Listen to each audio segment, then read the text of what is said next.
وہ کہنے لگے کہ اللہ کی قسم تم کو معلوم ہے کہ ہم اس ملک میں اس لیے نہیں آئے کہ خرابی کریں اور نہ ہم چوری کیا کرتے ہیں۔ وہ بولے کہ اگر تم جھوٹے نکلے یعنی چوری ثابت ہوئی تو اس کی سزا کیا؟ انہوں نے کہا کہ اس کی سزا یہ کہ جس کے تھیلے میں وہ دستیاب ہو وہی اس کا بدل قرار دیا جائے۔ ہم ظالموں کو یہی سزا دیا کرتی ہیں۔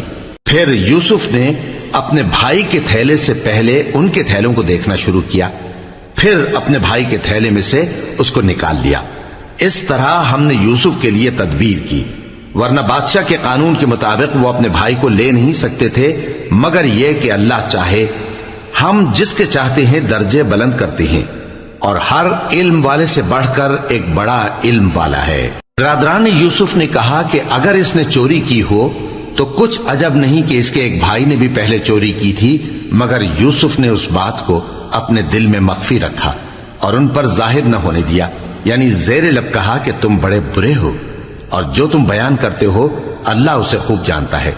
وہ کہنے لگے کہ اے عزیز، اس کے والد بہت بوڑھے ہیں اور اس سے بہت محبت رکھتے ہیں، تو اس کو چھوڑ دیجئے اور اس کی جگہ ہم میں سے کسی کو رکھ لیجئے، ہم دیکھتے ہیں کہ آپ احسان کرنے والے ہیں۔ یوسف نے کہا کہ اللہ پناہ میں رکھے کہ جس شخص کے پاس ہم نے اپنی چیز پائی ہے اس کے سوا کسی اور کو پکڑ لیں، ایسا کریں تو ہم بڑے بے انصاف ہیں۔ آخر جب وہ اس سے نا امید ہو گئے تو الگ ہو کر صلاح کرنے لگے۔ سب سے بڑے نے کہا کیا تم نہیں جانتے کہ تمہارے والد نے تم سے اللہ کا عہد لیا ہے اور اس سے پہلے بھی تم یوسف کے بارے میں قصور کر چکے ہو؟